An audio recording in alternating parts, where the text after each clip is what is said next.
Good morning, good morning, good morning. Welcome to the August 7th edition of Morning Mindset. I'm your host, Todd. How are you doing today, folks? Me? I just had a complete brain hiccup on things because as going through stuff, I had the schedule laid out here for today. And, we're going to talk, about, I don't even remember what we're going to talk about because we should be talking goals today because it is the first Wednesday of the month. That's what happens when the seventh day is already goals. But it was to do or not to do, what should you do in your business, not do, and it's up to you to figure that out. So we're going to talk about that some, and maybe we'll talk about goals, but I didn't have any of it set up, and I just realized it when I said that out loud of what today was. But welcome, Morning Mindset.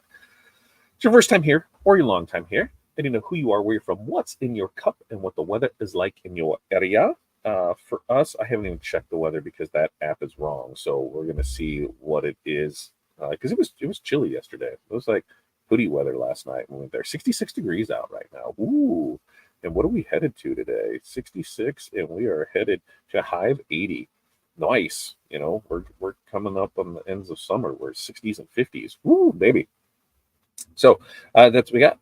What's in my cup this morning? We've got the Astro Vibe. That's what's rocking in the cup.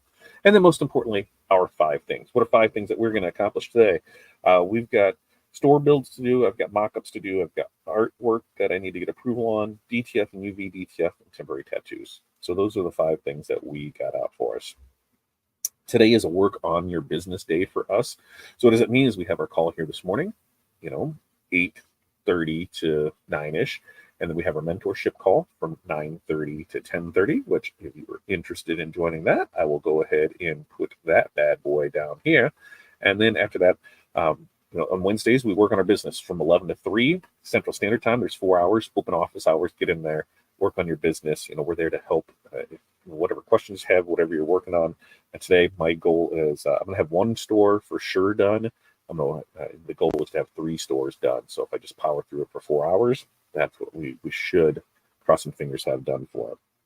Because school season is here, and we need to get those up, rocking and rolling. So I'm pretty excited about that. So your 5 things. Now, let's check in and see how people are doing. What's up, Chuck? Good morning to you, my friend. Good morning from sunny in 83 Central Florida, heading to the low 90s. Barb, good morning to you from North Central Minnesota, 61, cloudy, rain later, water in the bottle. Jenny, good morning. Chilly 66. It is in northern Indiana, water in the cup. Barb's 5 things. New customer follow-up, spiritware layouts, work on business, 2025 inquiries per prospect list. Ooh, look at Barb getting really jumped on that. Way to go, Barb. Hi, Chuck and Jenny from Barb, and hi, Barb from Jenny. And Sarah, good morning to you. A little warmer today, thank heaven. 66 and sunny, coffee in the cup. Sarah's 5 things. Store builds, purchasing, social media, start planning new space layout, start planning announcements for new space. Yeah, I'm excited for you for that. And Barb says, hi, Sarah. Personally, I love the cooler temps. Cooler temps means fall, which means winter, which means snow. I've been looking south. Looking south. Morning, Barb from Sarah. Morning, Renee. 73 in breezy Chicagoland. It's beautiful out there today. Look at that. You're way warmer than us. Water in the bottle. Hello, Todd, Chuck, Barb, Sarah, and Jenny. And morning, Renee. Back to morning, Renee from Sarah. Hi, Renee from Barb. And morning, y'all, from Jerry. So a couple things. So let's get into it because this was a topic that was brought up in that conversation I had with somebody last night. And they asked me, when should I stop doing things? And I said, well, what do you mean by that? And they're like, well, sometimes I find myself halfway through a project and realize I never should have done it. So I said, well, that is the difficult point, is figuring out when you should do something and when you should not do something. Now, whether that is a full-fledged project from beginning to end, or if it's just pieces of it, for us, we look at something, is it something that we can do efficiently in-house? If it's not something we can do efficiently in-house, then we start looking at other places. And even before we sell the job, we've already got those places lined up to do, because I don't want to sell a job and be like, oh, now I got to figure out how to do it. I have the process in place. We know that there's certain things that I'm just not good at. We've had the discussion before. Slates, doing sublimation slates is just not my jam. Never really been good at it. I screwed up, way too many blanks and cost way too many hundreds of dollars. So why even do it? So we don't even offer it. So if it's something like that, we don't even do. Is there on the flip side of it, is there things that we do, but we do them just because we're the only one that knows how to do them, and we haven't taken the time to either hire some to train somebody to do it or sub that work out. It was a conversation that we had on building out stores and that they take time to do, but can you get a VA to do it for you? And how does that process look? So it frees your time up if you're spending a lot of time doing that, doing a same repeatable task. Is there a way to get a VA to handle that task for you? Sure, you're going to pay him to do it, but you're going to pay him a fraction of what it costs you to do it in that aspect of things. So look at some options like that. Are there faster, easier, more efficient ways to get things done? Sometimes it may seem like you're saving money, but you're really not. We've had the discussion on a lot of the DTF side of things, where people are just starting off and they're like, hey, I order transfers and now I want to print my own. So then I say, well, what's your budget? And they're like $3,000. I'm like, you're going to get a desktop converter printer. And unless you're prepared to tear that down and rebuild it without any issues, it's not going to be for you. How many square feet do you print a day? Well, I'm only printing, 5 or 6 transfers a day. Like it's not worth it for that. Because when you look at what it costs you to manufacture that, you get your $3,000 in it. How many transfers do you have to sell, or how many shirts do you have to make to recoup that? Chances that you're going to have a head go bad are great. If you're only printing that minimal, chances of having an issue are great.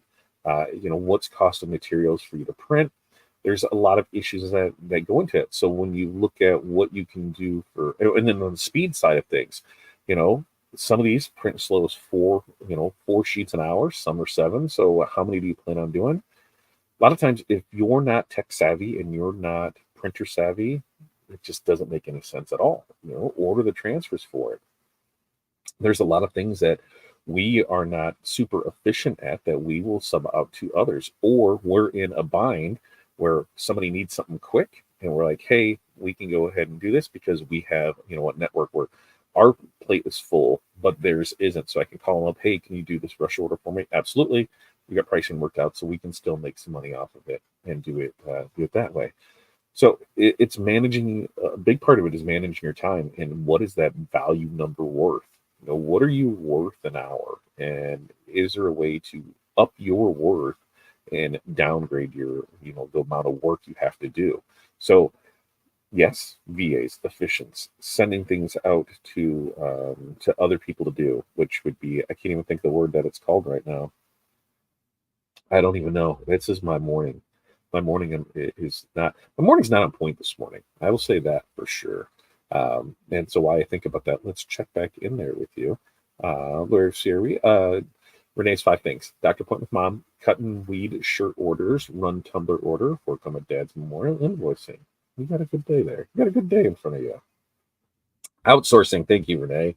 That is the word I was looking for. Outsourcing. Because there's a lot of things that we want to do, but do we really do it? There's a lot of things where we can do, say a mock-up or a sample, and then have the full job done by someone else. We've ran into that on the print side of things, where we've done mock-ups of that in DTF for people. And then when they've come back with an order of, 500, 600 shirts, it's easier for us to reach out to our contract printer, have them do it, and then we make the money by not having to even touch the shirts. Shirts are drop shipped to them. We go pick up the job when it's done and then drop them off, and we're set, ready to go. So outsourcing frees up a lot of your time to do more things.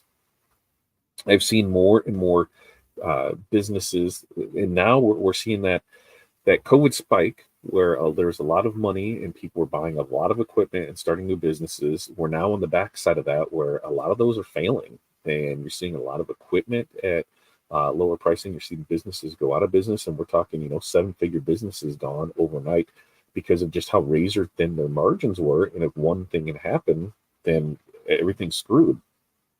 So it's trying to be efficient at what you're doing, trying to stay steady with it, and not putting all of our eggs in one basket, so to say.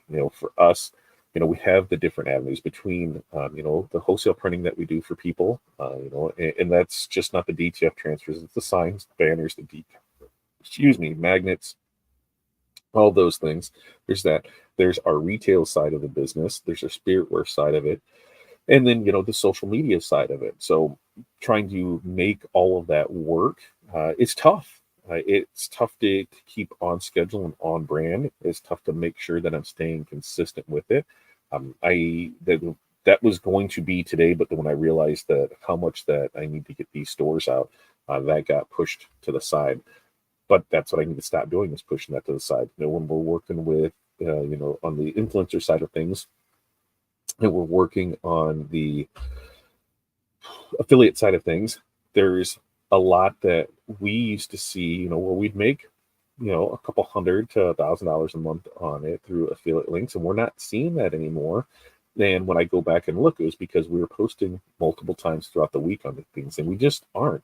So I need to go back to the ones that were paying well. I need to see what I can do to reevaluate those and start making sure that I'm posting those. And the thing that brought that up is we were talking with X Tool, and that was one of the things is, here's the requirements if they want for it. And I'm like, this is what I need to get back on schedule, or hey, it's required this, this, and this. So that's what we'll do, is make sure it's this, this, and this, and apply that to all of our things there, because I like creating content. So if I can get paid to create content, I think that's a win-win for me all the way around. But I need to look at things and start doing a better job of actually doing time studies on things. Like, how long does this take me to do? I think maybe once a year for sure, we need to go through and do that. How long is it taking me something to do? Is there a better way to do it? Can you become more efficient at it? Should you be doing it at all?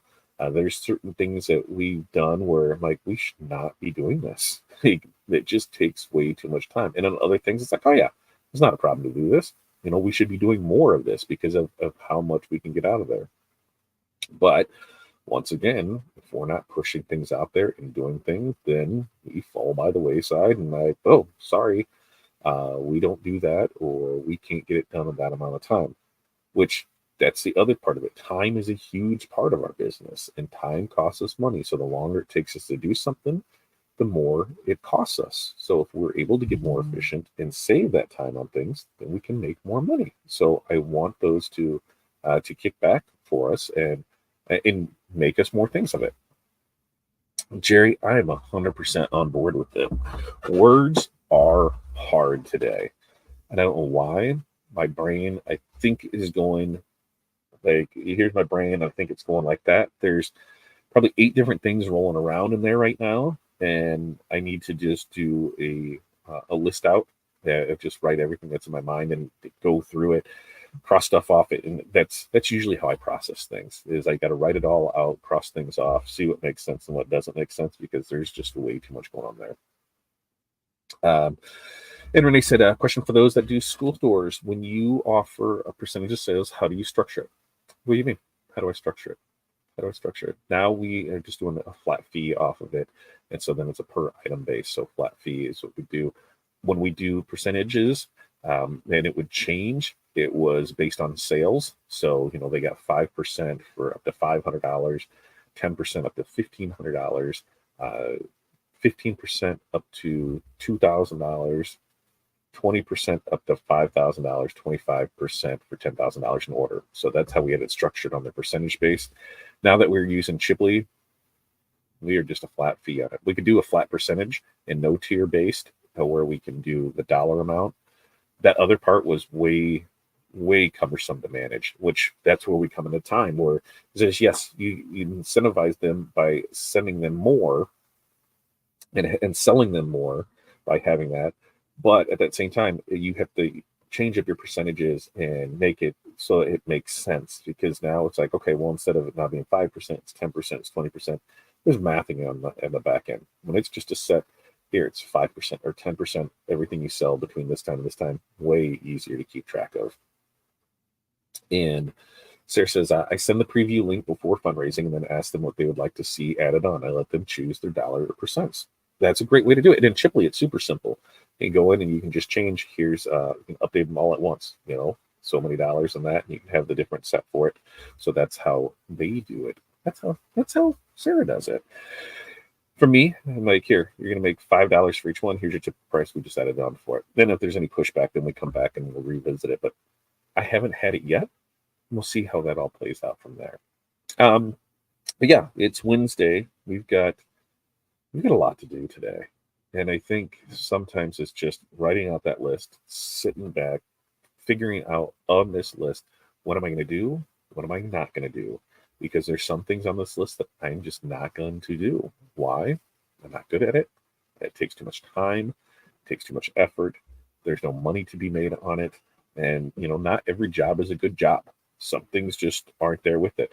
I talked with somebody yesterday who they're very adamant about getting on the phone and talking about transfers. And I traditionally don't do that because, or if we do, I follow it back up with an email with all the information and they wanted glitter transfers, which, okay. I said, yep, we can do that. What are you looking to have done, design, color wise, things like that? I said, because, from what I can tell you, that screen printed glitter transfers, I haven't found one that is great yet. DTF, no. Like, even though we do DTF and we offered it, I don't care what anybody says. Some look good under stage lights. Very rarely have one made it to 50 washes. So we're still stick tried and true on our cut HTV for glitter. So if you didn't know that, we do cut HTV transfers for all their special materials, glitters, whatever. So we went through that, and I was told what they were paying for, what where they previously got it, and what they were paying for it. And I told them there is no way I can compete even close to that because that number is not a real number. And they were very adamant about telling me that was a real number, and but I can guarantee you it is not, and there is no way that we can do it for you. So after this back and forth of emails going through it, then tell them what we wanted to get on a phone call, say this is the amount that I want to pay for it, and this is what I'm gonna do, and we're talking it was thousands of percentages different than what it is. It was a fraction of the cost of what it is. I said, you're just not going to get it for that. And so that was the end of the conversation. They hung up with me. So good job. So I wasted time by answering emails. I wasted time by getting on a phone call and only to get hung up on. Things happen, but that's why I do everything in email. It's a lot easier. It's a lot less easy to hang up on me in email. Ask your questions. I can put it in there and get it back to you. So it was crazy with that, but that was something that once again I learned. I just need to take our glitter our cut HTV pricing and make sure that's available online, so that way we're able to see it, and you're just good to go with it. I don't have to worry about any of that. Let's see, were we there? And he said, I did a per item last year for a particular school, and they're asking about a percentage basis here. I don't do a lot of stores. I don't have Chibley, and it's not something I can take on at this point. Soon. You can still do the percentage. It just depends on which one you want to go with. Sarah says that we used to do 15% of total sales before Chibley. Jerry says, Renee, I do a flat rate per shirt. Percentage is confusing me. So Sarah, back to Renee. So no matter the amount money they sold, and she said correct. And Jerry, that's what she did last year, Renee. And did they not like that? So, like, for us, it was a tiered thing, but it was a lot to manage. And then it just became a flat rate. You're just going to get 5%, maybe 10%. You're going to get that. It could be a dollar amount. It could be this. It's whatever it is. You have to factor that into your pricing. The percentage isn't easy to do. If it's 10%, if it's a dollar amount, they're easy to manage and easy to do. When you start adding those tier structures to it, sell this amount, it goes to here. Sell this amount to go to here. And we did that for years. Tier based, so the more they sold, the more they made. But on our side, the more they sold, the more work we had to do and the less we made. So really started thinking about that more. So they sold a lot, they made a lot, we didn't make as much. So now we're working more for less money. Maybe we have our base and we can add on top of it, which now that's why we went to a flat rate of here's what we make per item, and you're good to go with it. And it rolls across the board that way with it. So that's how we do that, and why we did it. We were very structured based before, tiers. Here's what you can make per, but it was a lot to manage because then you had to wait total sales before tax, before shipping, before any of that. Here's what it is, and then all right, total amount. Here, do the math on it. Here's what we cut you out a check for. Doing it this way, especially that's something that I am liking about Chipley, where it will show here's the amount of money that they're making off of it. Here's what they can see. It works to be pretty swell on that, and it makes me happy. happy. And that's what I like. Happy, happy, happy, happy. And like I said, I think they were good with it, but I'm sure they're just looking around and see what other options. Well, the easiest thing to do is if you take whatever item you sold and however how many ever dollars that you gave them for it. So let's say it was a $20 shirt, right? And you gave them $5 back. Well, that's 25% they made off that. Well, on a hoodie, let's say it was a $35 hoodie, and you gave them $5 back. That's not 25%. So the percentage varies across that, and that's what I tried to explain to people was the percentages is different from a dollar amount. When you just do a dollar amount, it's set, it's easy to manage. When it's a percentage, then it fluctuates. If we did 10% off that hoodie, $3.50. Well, they got five before, so they're actually making less on it. On that T-shirt, it's $2, so they're making considerably less on it. So it's whatever you feel comfortable with and however you want to do it. But when you do tiered things, it does become a little harder to manage on things. So there is that. What else? Last night we had a good Tuesday with Todd. It felt nice to be back. We talked some cuddle. I got some emails on that today. So, if you got questions, go email those in. But that was a good thing to go over. I'm still looking at some of the things that we have here in front of us because just got up and went to tacos afterwards. But that way, that was good. We'll get back into more Tuesday with Todd's. There are going to be some Tuesday with Todd's that are produced content where it's set ready to go and it's just going to be a live, not a live, but a live watch party. And that's when the video is going to be posted, and I'll watch along with you guys and answer questions. But it'll really be interesting because that's part of some of the agreements that I have on content creation for people is have you got to produce X amount of videos in X amount of time. That's how that'll all work out for us. And I see, tell them it's too hard. Thank you. I appreciate it. You're very welcome on that today. And with that, we're going to get out of here so I can get stuff done in the next 35 minutes before our mentorship call, which if you want to join us on that, you can sign up right down here, patreon.com/fatdadmc. Get in there, $20 a month. That call starts in 35 minutes. 9:30 to 10:30, and then we have working on our business call today from 11 to 3. So get over there and join that. Until next time, which will be Friday, because we do this every Monday, Wednesday, Friday, 8:30 a.m. Central Standard Time. Peace, love, press on. We'll see you next time.